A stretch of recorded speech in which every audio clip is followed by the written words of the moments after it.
ঘৰখনত দৰা ঘৰৰ মানুহ অহাৰ কথা আছিল পিছে উলট পালট হৈ গ'ল সকলো। নিমিষতে চুৰমাৰ হৈ গ'ল এটা পৰিয়ালৰ সপোন। কৰ্তব্য সমাপন কৰি গৈ আছিল নিজ গৃহলৈ, পিছে ঘটি গ'ল শোকাবহ ঘটনাটো।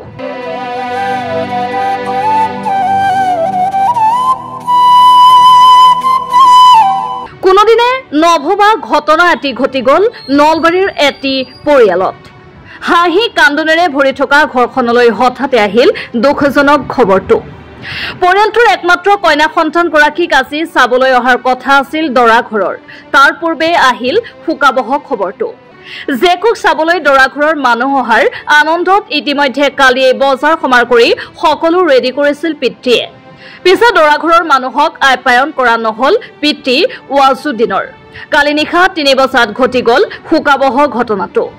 এই শোকাবহ ঘটনাটোত ঘটনাস্থলীতে ইহ সংসাৰ ত্যাগ কৰে আৰক্ষী বিষয়া ৱাজুদ্দিন আহমেদে। এনে 2:30 বজাত ঘৰত ৰিটাৰ্ণ আহে পেট্ৰলিং মাৰি কিনে, কিন্তু কালি অহা নাই কাৰণে আমি অলপ টেনশ্যনত আছোঁ। তাৰপিছত খবৰ পাইছোঁ যে এক্সিডেণ্ট হৈছে। বেছি নাছিল আৰু চাকৰি মাত্ৰ 7 মাহ আছিল।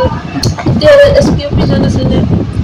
নলবাৰীৰ আৰক্ষী অধীক্ষক কাৰ্যালয়ত কৰ্মৰত সহকাৰী উপ পৰিদৰ্শক ৱাজুদ্দিন আহমেদে কালি নিশা 9 বজাত গৃহৰ পৰা ওলাই আহিছিল নিশাৰ কৰ্তব্য সমাপন কৰিবলৈ।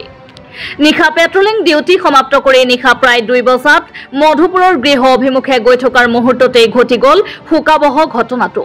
প্ৰতিনিশা প্ৰায় 3 বজাত পৰিয়ালৰ লোকে খবৰটো পোৱাৰ লগে লগে হাহাকাৰ লাগি উঠে ৱাজুদ্দিনৰ ঘৰখনত। ৱাজুদ্দিনৰ এনে আকস্মিক ঘটনাই সকলোকে মৰ্মাহত কৰি তুলিছে।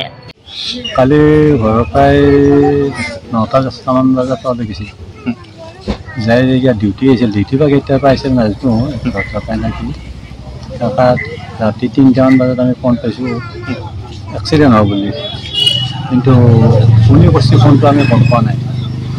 নপাত তেতিয়া আমি অকল আছে বোলে চিভিলত আছে। চিভিলত তালৈকে যাওঁ যে তাতে গাড়ী এম্বুলেঞ্চত মানুহটো ডেড বডিটো আছে।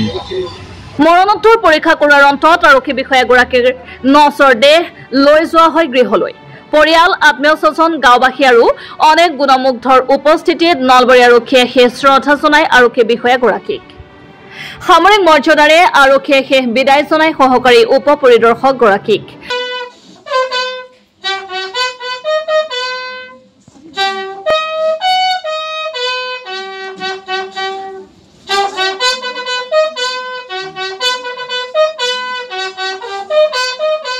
মাত্ৰ 6 মাহ চাকৰিকাল থকাৰ সময়তে ৱাজুদ্দিনৰ এনে আকস্মিক বিয়োগৰ খবৰে পৰিয়াল, আত্মীয় স্বজন, গাঁওবাসীকে ধৰি আৰক্ষীৰ লোকসকলক শোকদগ্ধ কৰি তোলে।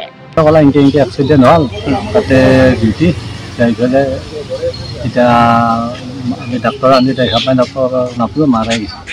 গাড়ী পাছফালৰ পৰা আহি পেলাই ফোন দিছোঁ, শেষে হৈছে 6 মাহ আছে আৰু মানুহ হৈছে। কথা আছিল, কিন্তু এতিয়া এনেকুৱা এটা দুৰ্ঘটনা ঘটিল যেতিয়া